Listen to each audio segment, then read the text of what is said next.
नमस्कार, स्वागत है आपका एनबी न्यूज नेशनल में और मैं हूं आपके साथ रुचिका रावत और आप देख रहे हैं अपने उत्तराखंड। मुख्यमंत्री पुष्कर सिंह धामी ने नैनीताल दौरे के दौरान प्रतिभा सम्मान समारोह में यूके SSC पेपर लीक विरोध प्रदर्शन पर अपना बयान दिया। आपको बता दें, सीएम धामी ने कहा कि कुछ दिनों से नकल माफिया पेपर लीक का षड्यंत्र रचकर भोले भाले नौजवानों को बरगलाने की नाकाम कोशिश करें, लेकिन उनकी दाल उत्तराखंड में नहीं गलने वाली। उन्होंने कहा कि नौजवान देश और प्रदेश का भविष्य। मुख्यमंत्री ने बताया कि उनकी सरकार ने नकल माफिया पर नकेल कसने के लिए प्रदेश में देश का सबसे मजबूत नकल विरोधी कानून लागू किया। उन्होंने दावा किया कि पिछले 4 सालों में 25,000 से अधिक कैंडिडेट्स को उनकी प्रतिभा के आधार पर सरकारी नौकरी मिली। यूके SSC पेपर लीक मामले पर उन्होंने कहा कि इसकी जांच भी SIT द्वारा की जा रही है, जो कि एक व्यक्ति विशेष से जुड़े इस मामले के प्रभाव की जांच करेगी। उन्होंने छात्रों के हित में कोई भी कदम उठाने की प्रतिबद्धता दी।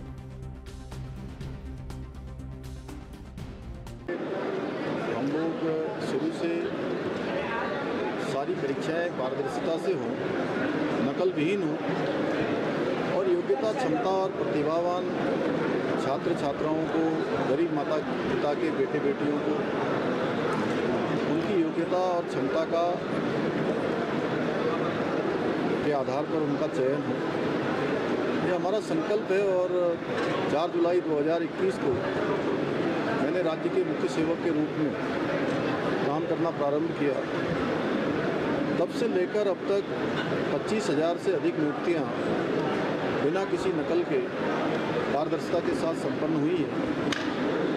हमारा प्रयास है कि जो हमारा कैलेंडर है आने वाले सालों का, वो कैलेंडर भी हमारा पूरी तरह से तय समय सीमा पर हो, हमारे सभी अभ्यर्थियों को उचित मौका मिले और जो एक प्रकरण आया है उस प्रकरण की जांच की जा रही है, उसके लिए SIT का। वहीं उत्तराखंड के मुख्यमंत्री पुष्कर सिंह धामी ने एक महत्वपूर्ण घोषणा करते हुए बताया कि उनकी सरकार ने गरीब के द्वार नाम से एक नया अभियान शुरू किया। यह अभियान लगभग 125 दिनों तक चलेगा, जिसमें राज्य के विभिन्न ब्लॉक, ग्राम पंचायत, तहसील और जिलों में कुल मिलाकर 140 शिविर आयोजित किए जाएंगे। इस अभियान का उद्देश्य लोगों की समस्याओं का त्वरित समाधान करना और सरकारी सेवाओं को सीधे जनता तक पहुंचाना है। मुख्यमंत्री ने कहा कि इस मुहिम में सभी अधिकारी सक्रिय भागीदारी निभाएंगे और जनता की सुविधा के लिए समर्पित होकर काम करें। यह कदम राज्य सरकार की जन कल्याणकारी नीति को और भी ज्यादा मजबूत करने वाला है।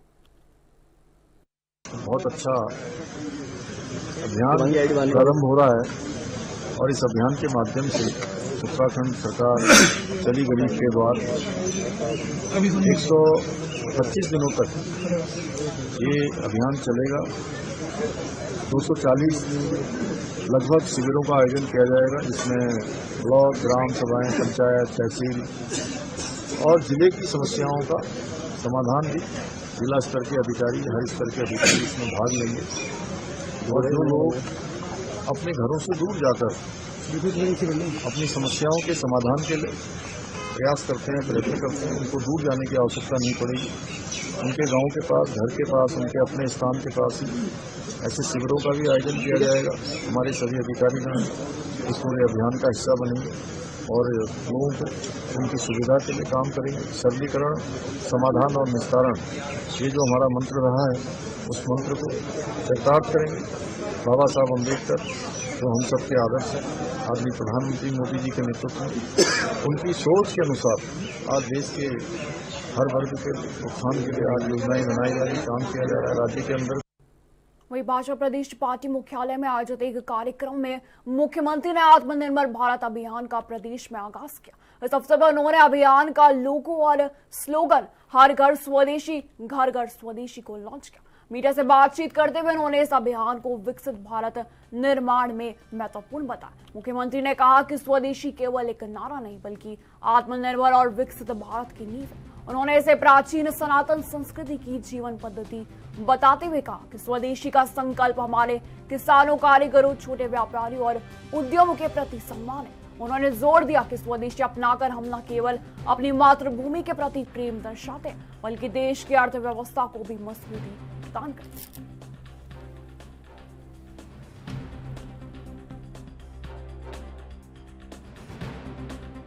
लेकिन आज का विषय हमारा बहुत महत्वपूर्ण है। आत्मनिर्भर भारत और स्वदेशी का संकल्प। ये स्वदेशी केवल एक नारा नहीं है, बल्कि आत्मनिर्भर भारत का संकल्प है। और जो प्रधानमंत्री जी ने 2047 में विकसित भारत का संकल्प पूरे देश के समक्ष रखा है, उसको मजबूत करने का, उसके मार्ग को प्रशस्त करने का एक सबसे बड़ा माध्यम है। और ये हमारे प्राचीन काल से ही सनातन संस्कृति की हमारी जो जीवन पद्धति है, वो जीवन पद्धति हमारी स्वदेशी की रही है। और स्वदेशी का संकल्प हमारे छोटे कारीगरों को, किसानों को, उद्यमियों को, स्थानीय उत्पाद बनाने वाले ऐसे लोग जो स्वयं का रोजगार करते हैं, अपने रोजगार से, अपने साथ साथ अनेक लोगों को स्वरोजगार से, काम धाम से, व्यापार से, हर प्रकार से मजबूत करते हैं। अन्य लोगों को भी रोजगार और स्वरोजगार देने का काम करते हैं।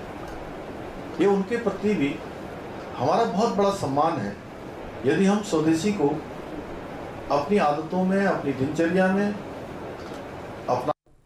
मुख्यमंत्री पुष्कर सिंह धामी ने भाजपा प्रदेश कार्यालय में प्रेस वार्ता के दौरान अधीनस्थ सेवा चयन आयोग के पेपर लीक प्रकरण का मीडिया से बातचीत की। सीएम धामी ने जोर देकर कहा कि इस मामले में कोई भी आरोपी छूटेगा नहीं और एसआईटी को जांच सौंपी गई जो दोषियों को सजा दिलाएगी। उन्होंने बताया कि परीक्षा में 80,000 से ज्यादा छात्रों ने भाग लिया था, लेकिन यह मामला एक व्यक्ति विशेष द्वारा अपने लिए किए गए काम से जुड़ा है। उन्होंने कहा कि पेपर बाहर आने के बाद कुछ खास लोगों तक ही क्यों पहुंचा, एसआईटी इसकी जांच करे। सीबीआई जांच के सवाल पर सीएम ने कहा कि जब एसआईटी जांच कर रही है तो पहले वह पूरी हो जाए। उन्होंने स्पष्ट किया कि उन्हें किसी भी जांच से परहेज नहीं है और छात्रों के हित में जो भी जांच करानी है वो करवाएंगे।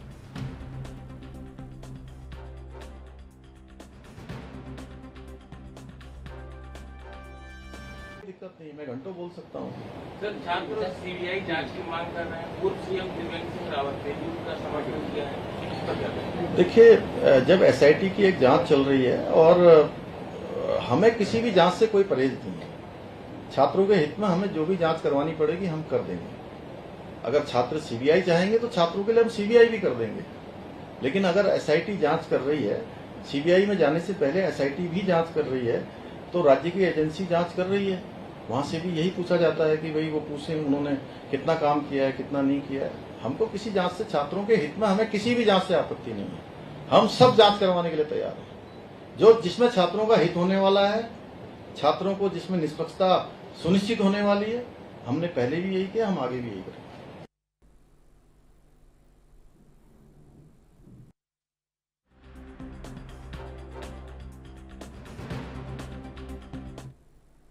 वह यूके SSS पेपर लीक मामले को लेकर 8 दिन से धरने पर बैठे युवाओं से मिलने खुद पुष्कर सिंह धामी ने बड़ा ऐलान किया। मुख्यमंत्री ने कहा है कि सरकार की मंशा साफ है और वह युवाओं के साथ खड़ी। सीएम धामी ने आंदोलनरत युवाओं की तकलीफ महसूस करते हुए कहा कि उन्होंने खुद मौके पर आकर उनकी बातें सुनी और कहा एसआईटी जांच चल रही है, जो भी जांच के बाद संस्तुति होगी उसके आधार पर कार्रवाई की जाएगी। राजपुर विधायक खजान दास ने भी इसे युवाओं की बड़ी जीत बताया और धरना खत्म कर पढ़ाई पर ध्यान देने की अपील की। बेरोजगार संघ अध्यक्ष राम कंडवाल ने भी कहा कि मुख्यमंत्री के आने से युवाओं का मनोबल बढ़ा है और सरकार ने संयुक्त स्नातक परीक्षा को लेकर फैसला हाई कोर्ट के जज और एसआईटी के सामने रखा है, जिससे परीक्षा निरस्त होने की भी संभावना है। इसके साथ ही आंदोलनरत युवाओं पर दर्ज मुकदमे भी वापस लिए जाएंगे।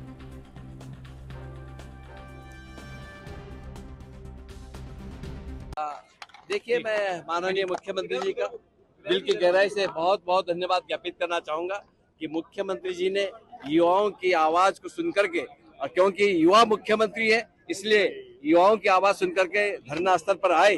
और आज जो एसआईटी की जांच जो पहले से ही जिसको शुरू की गई है, उसके लिए भी कहा गया है कि ये आयोग से संबंधित मामला है और जो 4 सूत्रीय मांग पत्र बेरोजगार संघ ने दिया है उसके तहत उन्होंने कार्रवाई की है। और मुख्यमंत्री जी ने जो आज जो पेपर लीक का मामला सामने आया है उसको सीबीआई की जांच की संस्तुति कर दी है, बहुत बड़ी उपलब्धि है हम सबके लिए। और मैं मुख्यमंत्री जी का दिल की गहराई से धन्यवाद ज्ञापित करना चाहूंगा और युवाओं से भी ये अपील करना चाहूंगा कि आप अपना धरना प्रदर्शन समाप्त करते हुए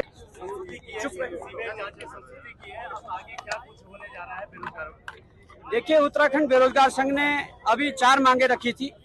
उन मांगों में एक मांग को यहीं पर अपने हैंड राइटिंग से लिख के उन्होंने सीबीआई की संस्तुति अगर की है तो मैं युवाओं की बड़ी जीत इसको मानूंगा और मुख्यमंत्री का भी धन्यवाद करना चाहूंगा कि वो धरना स्थल पर आकर उन लोगों ने ये प्रकार का एक्शन लिया है। इसके बाद पेपर का निरस्तीकरण की जो मांग है वो प्रमुखता से रखी गई है।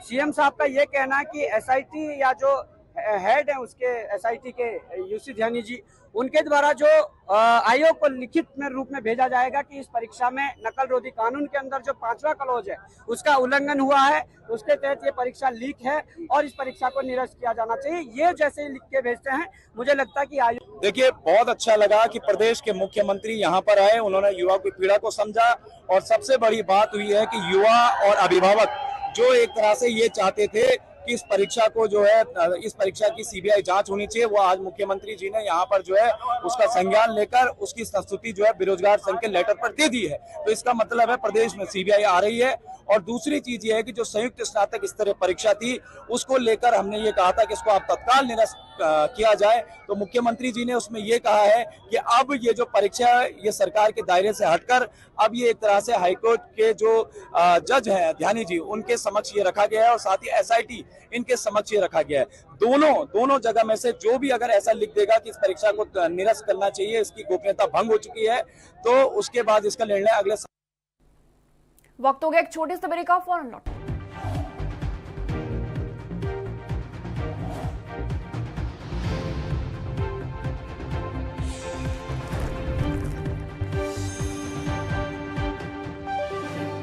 ब्रेक के बाद स्वागत है आपका। वही मुख्यमंत्री पुष्कर सिंह धामी ने हाल ही में हुए छात्र संघ चुनावों में एबीवीपी को मिली प्रचंड जीत पर अपनी प्रतिक्रिया दी। सीएम धामी ने कहा है कि छात्र संघ चुनाव में एबीवीपी ने भारी जीत दर्ज की। उन्होंने एबीवीपी के राष्ट्रवाद की विचारधारा को भी लेकर किए गए काम का समर्थन किया। मुख्यमंत्री ने कहा कि कुछ ऐसे तत्व हैं जो बेरोजगार युवाओं के बीच पहुंचकर देश विरोधी नारे लगाकर उन्हें गलत दिशा देने का काम करें, जबकि सरकार छात्रों और युवाओं के भविष्य के लिए चिंतित है। सीएम धामी ने एबीवीपी को जीत की बधाई देते हुए कहा कि इस जीत से छात्रों में नई ऊर्जा का संचार हुआ है।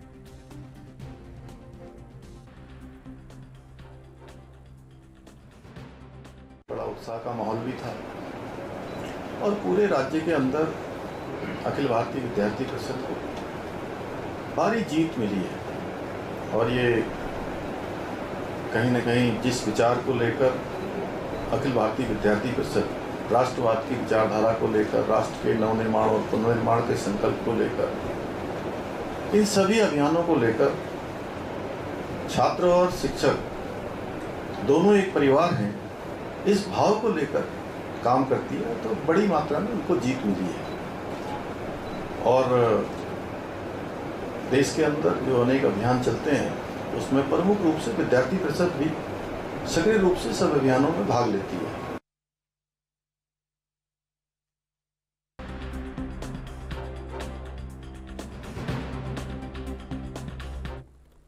वही देहरादून शहर और आसपास के क्षेत्रों में अवैध प्लॉटिंग और अनधिकृत निर्माण के खिलाफ मसूरी देहरादून विकास प्राधिकरण यानी एमडीडीए की सख्त कार्रवाई जारी। आपको बता दें, एमडीडीए की संयुक्त टीम ने हाल ही में अभियान चलाकर कई अवैध प्लॉटिंग को अवैध ध्वस्त किया है और कई व्यावसायिक निर्माणों को भी सील किया। एमडीडीए के उपाध्यक्ष बंशीधर तिवारी ने स्पष्ट किया कि शहर को अव्यवस्थित और अवैध तरीके से बढ़ने नहीं दिया जाएगा। उन्होंने जनता को भी चेतावनी दी कि वे किसी भी अवैध कॉलोनी में निवेश कर अपने पैसे और भविष्य को खतरे में नहीं डालेंगे। इसी के साथ प्राधिकरण का उद्देश्य है कि देहरादून में विकास पूरी तरह से नियोजित और व्यवस्थित तरीके से हो।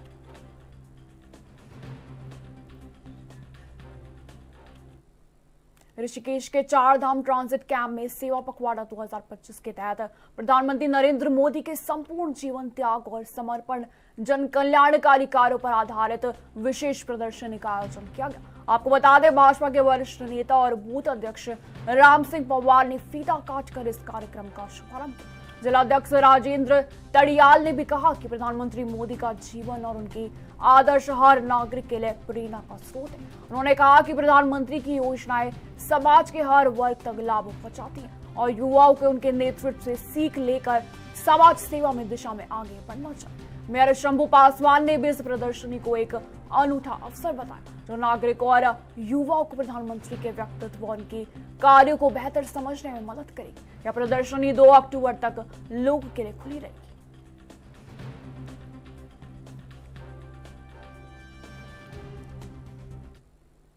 वहीं उत्तर प्रदेश के साथ ही देश के कई राज्यों में आई लव मोहब्बत पोस्टर को लेकर विवाद तेजी पकड़ रहा है। उत्तर प्रदेश के अलावा उत्तराखंड, तेलंगाना, गुजरात, महाराष्ट्र सहित कई राज्यों में मुस्लिम समुदाय के लोग सड़कों पर उतरकर विरोध प्रदर्शन कर रहे हैं। उधर कोटद्वार में भी आई लव मोहम्मद को लेकर प्रदर्शन की तैयारी थी। लकड़ी पड़ाव में भी सड़कों पर उतरने की योजना बनाई गई थी। इसी के साथ कोटद्वार की सबसे बड़ी जामा मस्जिद के मुतवल्ली तजुद्दीन इदरसी ने भी इसके लिए किसी को भी अनुमति नहीं दी। उनके हस्तक्षेप के बाद यह प्रदर्शन रुक गया।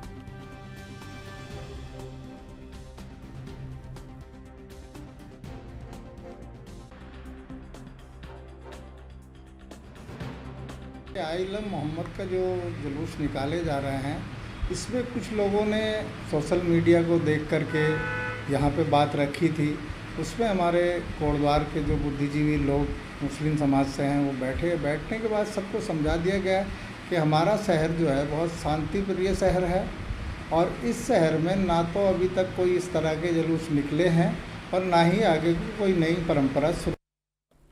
वह यूके SSS पेपर लीक मामले में हरिद्वार से सांसद और पूर्व मुख्यमंत्री त्रिवेंद्र सिंह रावत ने एक बार फिर सीबीआई जांच की मांग दोहराई, जहां रावत ने मुख्यमंत्री पुष्कर सिंह धामी से अपील किया कि वह युवाओं की भावनाओं का सम्मान करते हुए तुरंत सीबीआई जांच के आदेश दें। रावत के इस बयान से प्रदेश की राजनीति में हलचल तेज हो गई। वहीं कांग्रेस प्रदेश उपाध्यक्ष सूर्यकांत धस्माना ने भी रावत के बयान का समर्थन किया। धस्माना ने कहा है कि रावत ने कांग्रेस की शुरू से चली आ रही मांग को सही ठहराया। कांग्रेस लगातार सीबीआई या हाई कोर्ट की सिटिंग जज की निगरानी में जांच की मांग करेगी, जिसे अब भाजपा के वरिष्ठ नेता ने भी स्वीकार किया।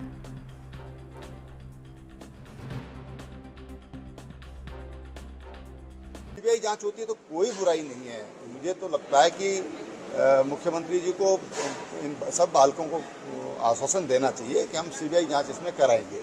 मैं समझता हूं कि जब ये भावना, एक फीलिंग आज हर जगह जगह हर जिलों में मुख्य केंद्रों पर आज जिस तरह की युवाओं में गुस्सा है, मैं कहूँगा, या जिस तरह से वो आक्रोशित हैं, तो सीबीआई जांच कराने में कोई दिक्कत नहीं होना चाहिए। देखिए, मैंने देखा है त्रिवेंद्र सिंह जी का बयान और मुझे खुशी है कि कांग्रेस पार्टी पहले दिन से जिस मांग को कर रही है, कांग्रेस पार्टी ने पहले दिन जिस दिन पेपर लीक हुआ था और ये बात प्रकाश में आई थी, तो हमने, हमारे प्रदेश अध्यक्ष जी ने, हमारे नेता विपक्ष ने, पूरी कांग्रेस पार्टी ने एक सुर में एक मांग करी थी कि इस पूरे प्रकरण की जांच हाई कोर्ट के सिटिंग जज की निगरानी में सीबीआई से होनी चाहिए। मुझे खुशी है कि भारतीय जनता पार्टी के सीनियर लीडर्स भी, त्रिवेंद्र सिंह रावत पूर्व मुख्यमंत्री रहे, त्रिवेंद्र सिंह रावत जी सांसद है इस समय भारतीय जनता पार्टी के हरिद्वार से, उन्होंने भी कांग्रेस की मांग को दोहराया। ब्रेक के बाद स्वागत है आपका। वही मॉनसून सत्र में उत्तराखंड के पहाड़ी इलाकों में लगातार आई आपदाओं को देखते हुए सरकार ने पीडीएनए की टीमों को तुरंत मैदान में उतार दिया। आपको बता दें, हरिद्वार के मनसा देवी मंदिर के पास भूस्खलन प्रभावित क्षेत्रों का टीम ने मौके पर पहुंचकर गहन निरीक्षण किया। अधिकारियों ने भी बताया कि इस बार बादल फटने और भूस्खलन से भारी तबाही हुई, जिससे जान माल का बड़ा नुकसान हुआ। पीडीएनए टीम नुकसान का आकलन कर विस्तृत परियोजना रिपोर्ट भी तैयार कर एनडीएमए को सौंपेगी। इसी प्रयास को उद्देश्य भविष्य में आपदाओं को रोकने के लिए वैज्ञानिक आधार पर मजबूत और सुरक्षित इंफ्रास्ट्रक्चर बनाना है। हरिद्वार के बाद अब टीम उत्तरकाशी, टिहरी और देहरादून के प्रभावित इलाकों का भी मूल्यांकन करेगी।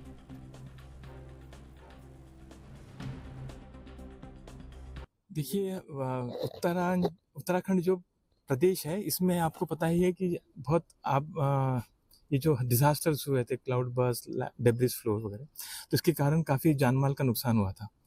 तो इस जानमाल का नुकसान जो हुआ था उसका आकलन करने के लिए हमारी कमेटी आई है, जिसका नाम है need assessment, post disaster need assessment.